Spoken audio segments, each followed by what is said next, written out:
Greetings, friends, and it's the grumpy old man broadcasting live from Studio B of WDWL TV, located on Grumpy Vulture Boulevard.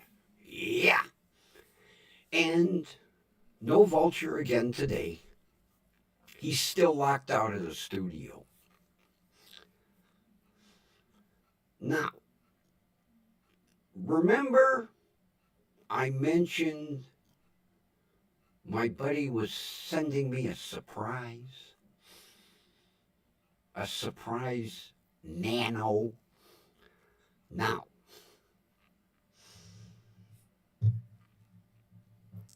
since it's a little low, I will bring it. It's a golden nano. Limited edition, what they call Cubano Gold. Gold. Yeah. Unfortunately, this mic controls differently. I went into the audio mixer in Prism Live to adjust the audio because this does not have a gain control. It has a omnidirectional or stereo microphone button, which I'm using stereo. Let me see what the Omni sounds like. All right, now we're in Omni mode, I think. Yeah. The Omni mode doesn't sound too much different from the stereo. Let me click stereo. I should be stereo. Yes, I'm in stereo mode. Let me go back to Omni. The cardioid. I'm going to leave it there. To me, it sounds better here. I'm impressed. When I opened the box, I was like, holy shit. Look at this, a golden microphone. Now, Grumpy has two golden microphones because anyone that's followed me back in the day knows that I broadcast from Studio A on a golden microphone. Now, both Studio A and Studio B have golden microphones. So, like I say, I apologize for the volume because it adjusts. It in the instructions, it said to go into the control panel and do the adjustments in the control panel. The problem is, I'm not running the mic through the computer like you normally would. You know, you set up your camera and then you plug your mic into the mic plug in the computer. I'm running through a streaming program. So if I plug the microphone into the mic jack, it doesn't appear on Prism Studio. So I'm hoping, although by now everybody has basically gotten to the point where as soon as I come on, they adjust the volume. Just saying.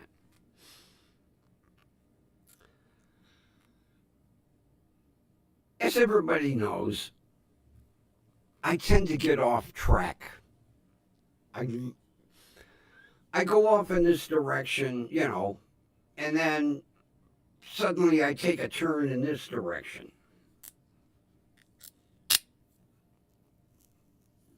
Yesterday, I was talking about when I got my ear stud, okay?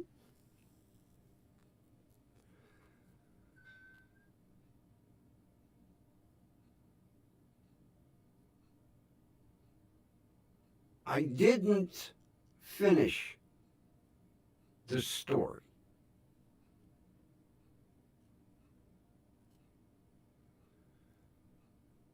So we were in the shop, and my brother-in-law's like, okay, if you were to get an ear stud, which one would you get? And I pointed to one.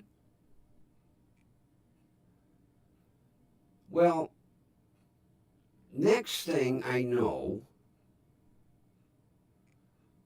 out comes this little pixie, and she says, are you the grumpy old man? Yes. Follow me. Okay. So I follow her into a room that has something that looks like a barber chair.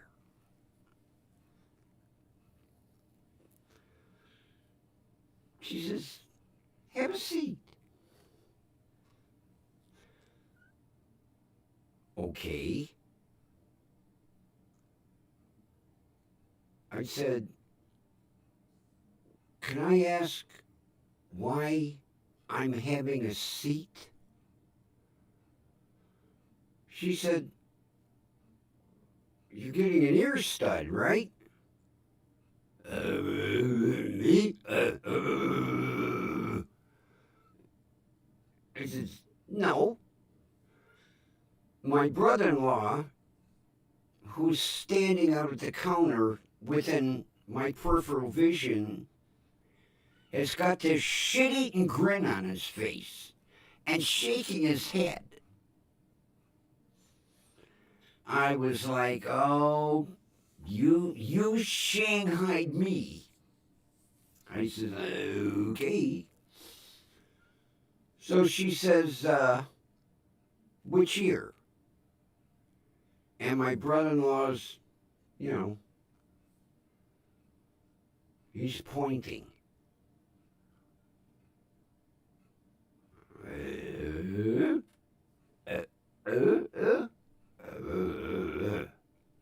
I says, okay.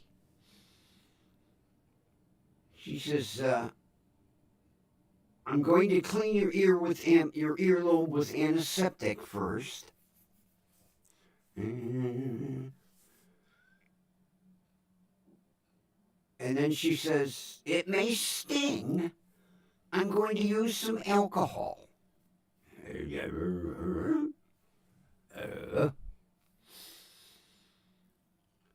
So she comes out with this thing that looks like a gun. And it's got the ear stud in it.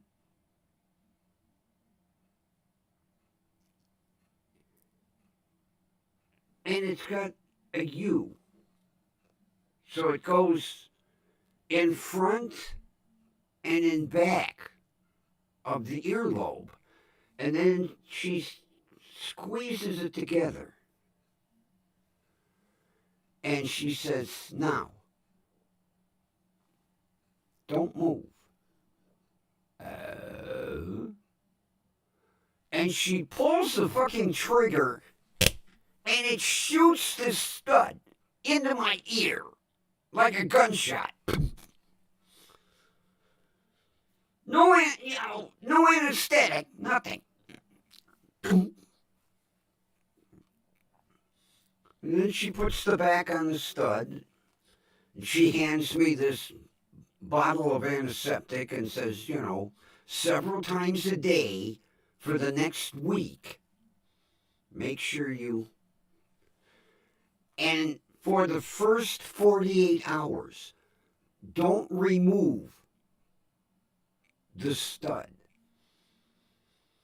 After 48 hours, you can remove it to basically check your earlobe, but keep the stud in 24/7. I said, well, 24/7 what? I would suggest 24/7 for 3 weeks. Okay.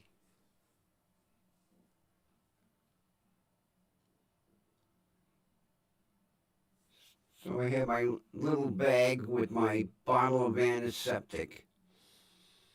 As I come out of the room, and I looked at my brother-in-law, who was laughing his ass off. And I said, "You asshole!" He goes, "Well, now we all have them. You, me, little Dale." I didn't want an ear stud. Too late now. Now, I could go home and take the son of a bitch out. And, that hole that she bored in my ear would close up. But I left it. I didn't pay for it. I left it. So that's the story of Grumpy's ear stud.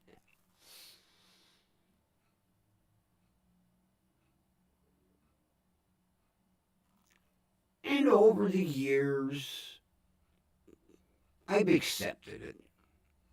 Mainly because I see a lot of old guys my age with ear studs. It's okay.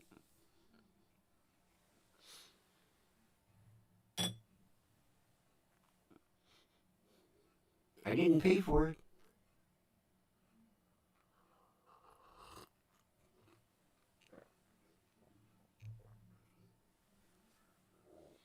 I would have never got one. I don't care how many guys my age. I wouldn't have got one. But since I didn't pay for it, okay. And over time, like recently with my eyeball, I've gotten some, put it this way, I've gotten a lot of ear studs and lost a lot of them.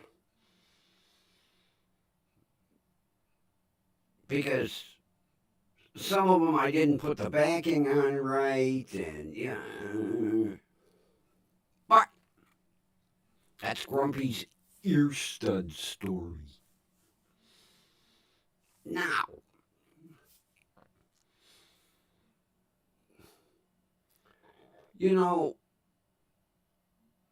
a lot of my friends' grandkids are into gaming. Our generation was hobbies. I built plastic model cars. I guess you could call gaming a hobby. Well, I found somebody that has taken it to the max. We had to stop. I was out, this was a little while back, but I remembered the story today. I was out with my buddy, and he said, I got to stop over at my son's house and drop something off. Okay. I'm not driving, not my gas. I'm just, riding along. So we get to the house, and his grandson answers the door. Come on in, and, he greets Grandpa, which I was very happy to see. Because, kids nowadays, they have no respect for elders. This was a kid that, really appreciated his grandfather. And he told his grandfather, he said, I got my gaming room finally finished. You want to see it?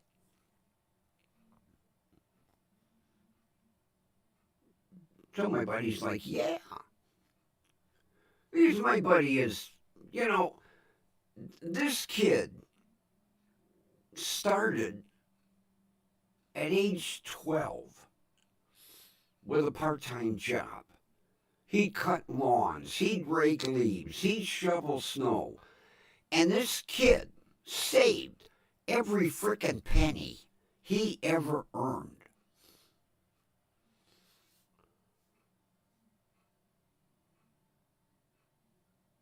A real hard-working young man.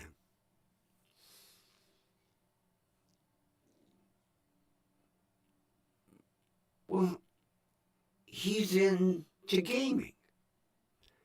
And he's into all these motorsports. He originally started with Grand Theft Auto, but then his interest went to racing.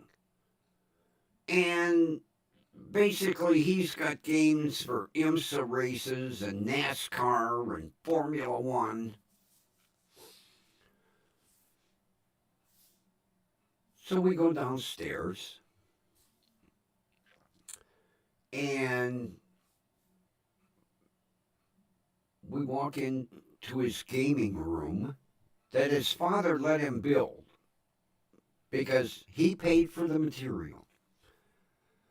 Well, as we walk in, the whole room is floor to ceiling and ceiling with that sound absorbing material that you find in studios. I find out later that Grandpa paid for this because he got a deal online. Now the whole room is covered in this sound absorbing waffle styrofoam.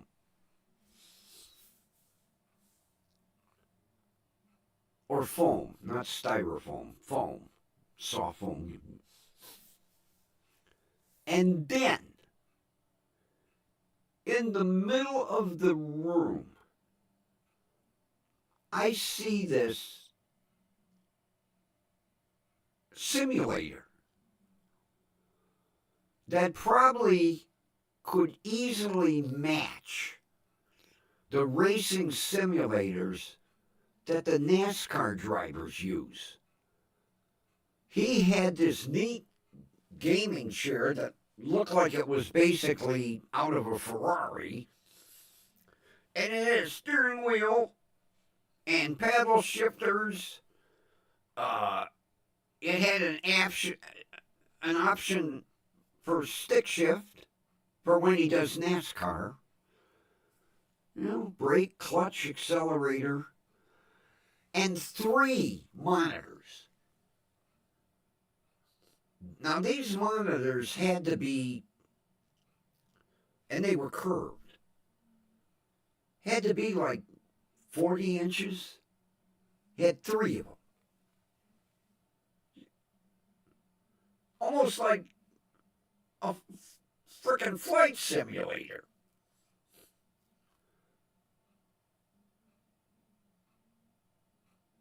And he fired up the computer. Now, all of this he bought. Now, for Christmas and birthdays, Grandpa and his parents, with him being such a good kid, contributed to some of this. I looked down and I said, that's an Alienware computer. And he looked at me with shock and he goes, you know about Alienware computers? I said, oh, yeah. I said, a friend of mine owned a computer repair shop and he had worked on it, a few of these. And they're ungodly. I mean,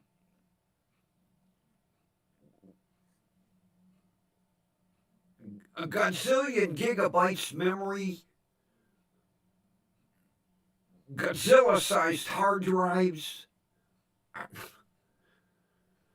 Well, he was telling me this desktop Alienware computer cost him $4,000. $4,000. Now, he paid for it.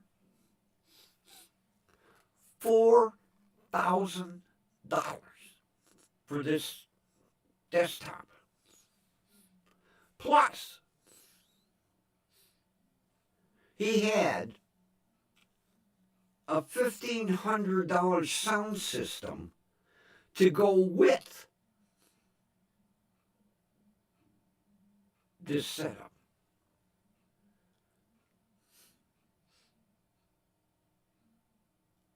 So he fires up the computer, and on come these three screens.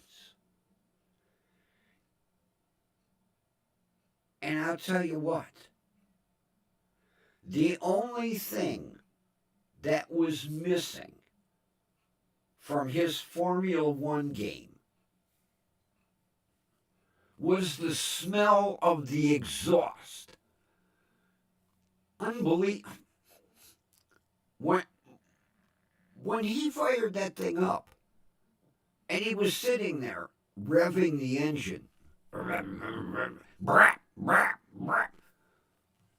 I thought he had a real goddamn engine in the basement. I was like, holy shit.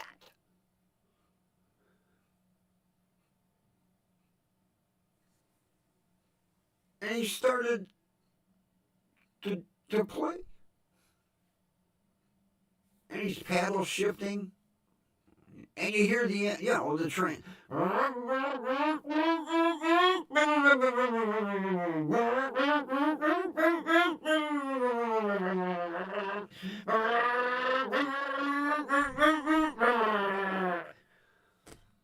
I thought we were in an actual Formula One car. Unfreaking real. And the Alienware computers got like 7,000 different colors going. I thought it was neat because all the fans had colors and the sides were open. They had, clear plastic panels. You could see inside the computer. And then next to the computer was this other box that was lit up. And I says to him, what's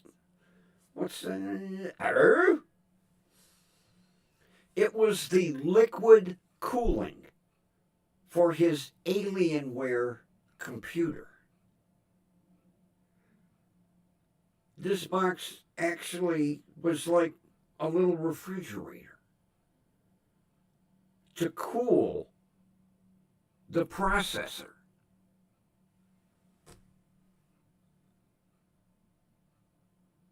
I was like, oh my God. And then he stopped that game and he went over and he unplugged this and that. And he brought over this box that mounted on the side of his gaming chair that had a Hurst shifter. And he says, I'm going to show you a NASCAR race. And he fired up the game. And, again, rap, rap, rap, rap. And he lets off the clutch and you hear wheels spin and he's shifting.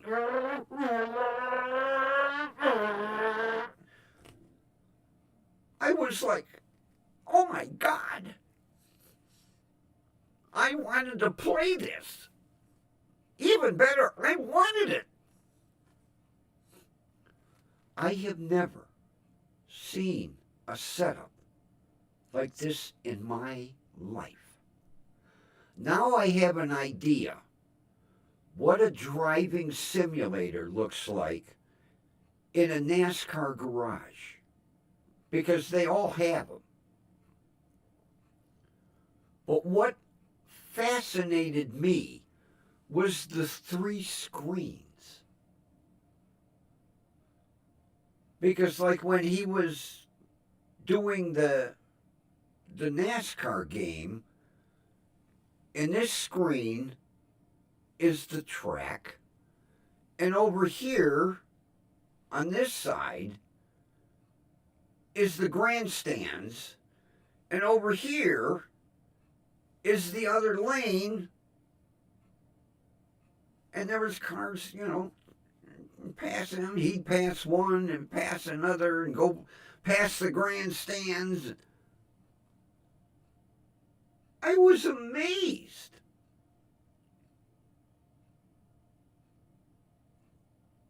This was the most outstanding game room I have ever seen.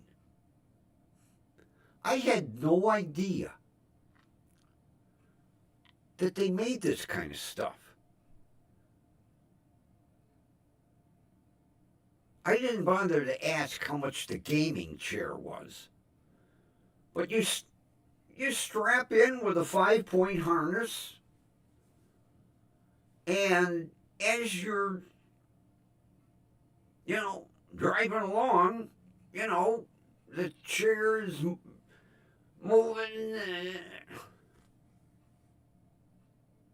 But what I thought was neat was when he put the shifter on it. So I says to him,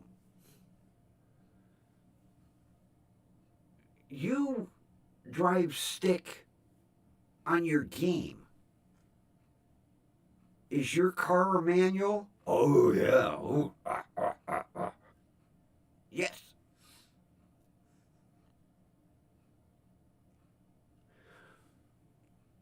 Since this kid gets outstanding grades,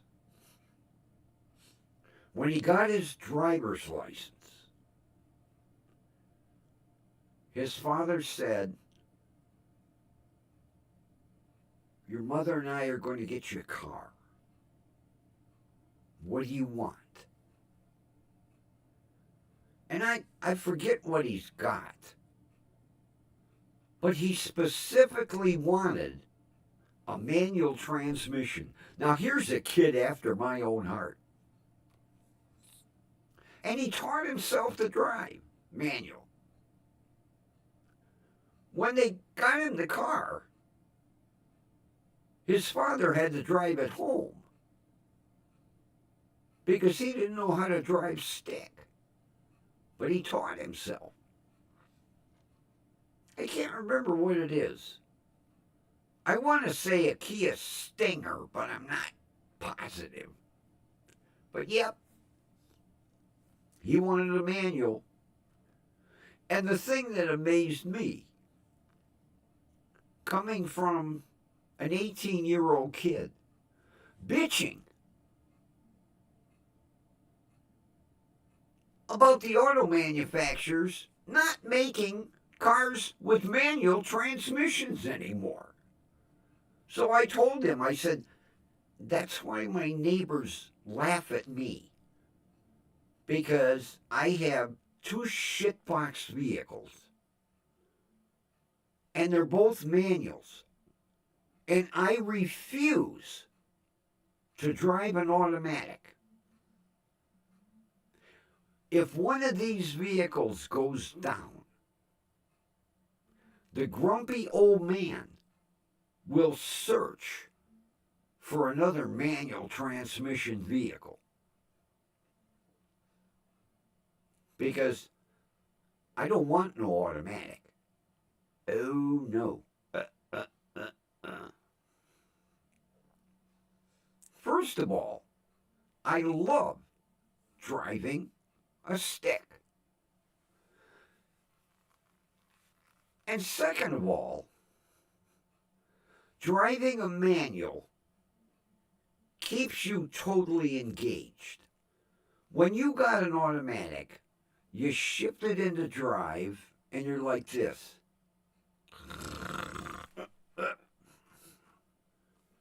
When you're driving a manual, you're utilizing all four limbs. Left hand on the steering wheel, right hand on the shifter, right foot on the accelerator, left foot on the clutch. You're utilizing all four. It keeps you, first of all, mentally awake and physically engaged with the vehicle.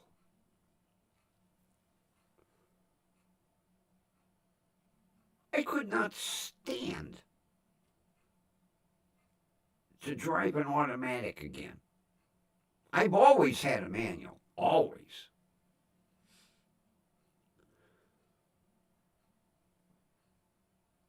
But the older I get,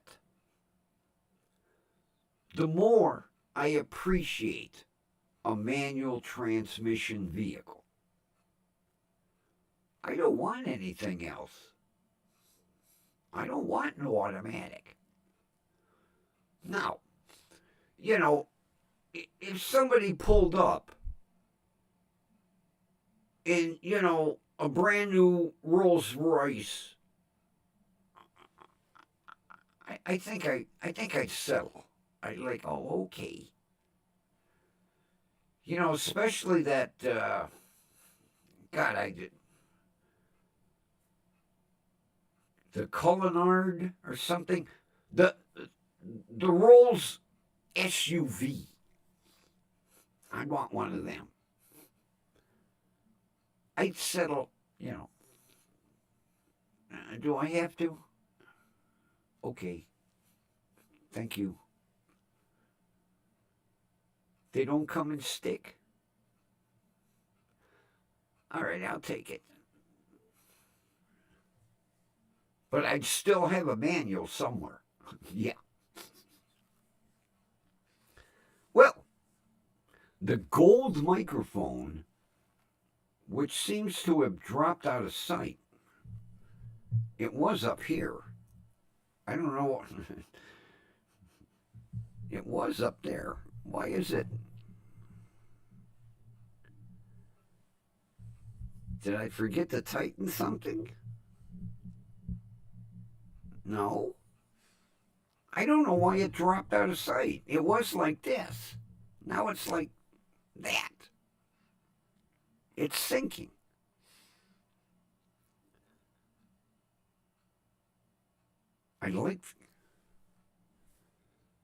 Now, I have another Nano coming. But he told me this one has been used for almost a year. It's not like they're hammering nails with it. I don't care. Now, it's nice that this was brand new. Yeah, brand new. Untouched by human hands.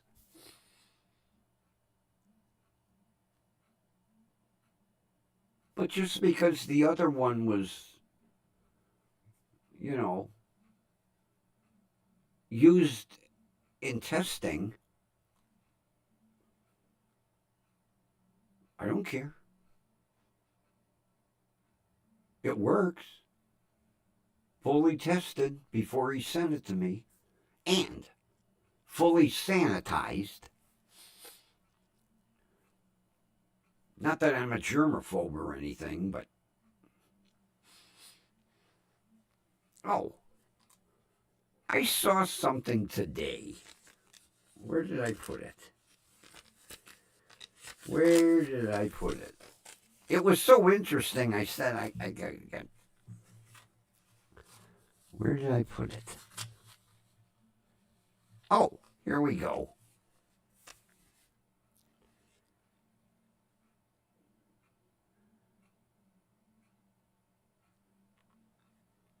I'm probably going to mispronounce this. What is anatidaephobia? Anatidaephobia. ANATIDAE. Phobia. PHOBIA. Anatidaephobia. Anatidaephobia. Anatidaephobia. What is anatidaephobia? Now, I have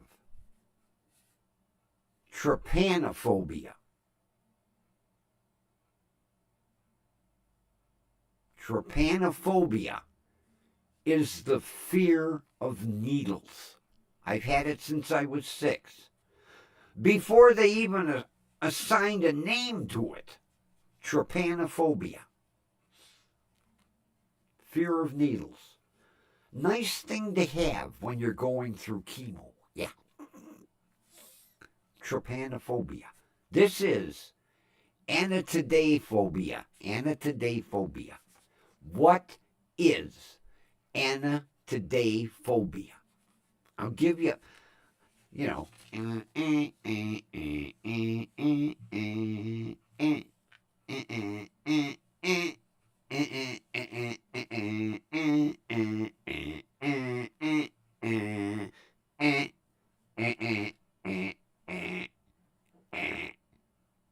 boom, boom.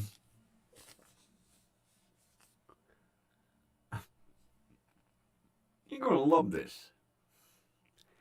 Anatidaephobia is the fear that a duck is watching you. Where did they come up with this shit? Somewhere out there is a duck watching me. I don't know where. I know there is a duck watching me. Yeah, true. Every day I get this trivia website. I don't know how the hell I stumbled on it. And every day you get something like this. Like the other day it was like, what was the first group to have a music video on MTV? It was like the Buggles, Buggles, the Buggles. I never heard of the Buggles. It's not Bugles, Buggles, Buggles. The first group to ever have a music video on MTV. Dumbass me, I said the Styx.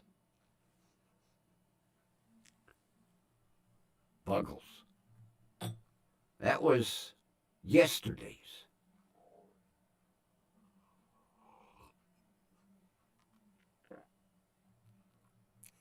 Today's was, what is anatidaephobia?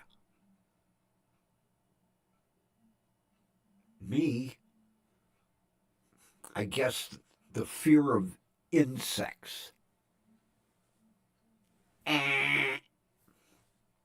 Yeah, the fear that a duck is watching you.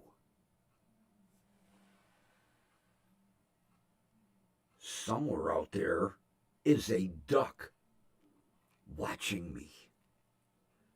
Every move I make. I'm afraid to open the door. There might be a duck on the other side of my studio door. The fear of a duck watching you? Now, I could see a hawk or an eagle or a peregrine falcon. A duck? and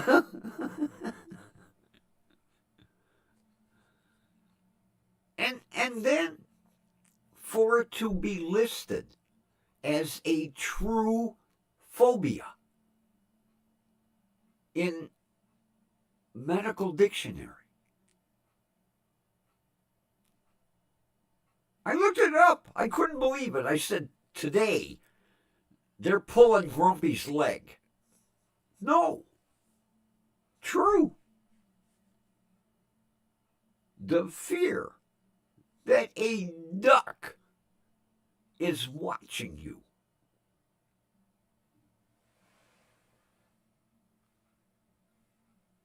There might be a duck on the other side of my window. And it might be watching me. Could you see, if you're in an interview and your employer's, just happens to say, do you suffer from any medical maladies? So we could notify, our hospitalization department. Yes. What do you suffer from? Anatidaephobia.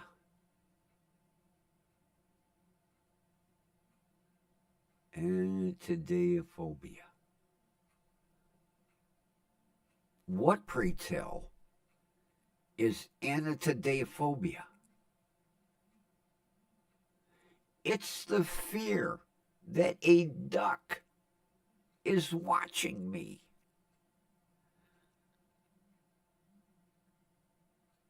Interview over. We'll get back to you. Don't call us. We'll call you. And then as the person steps out the door,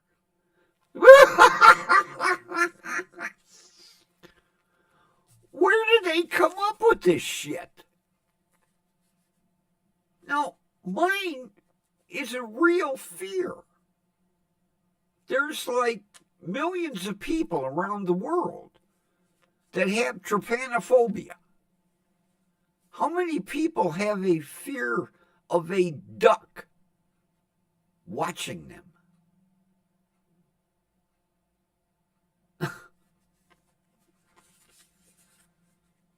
Friends, I'm going to end on that one. Have a nice evening.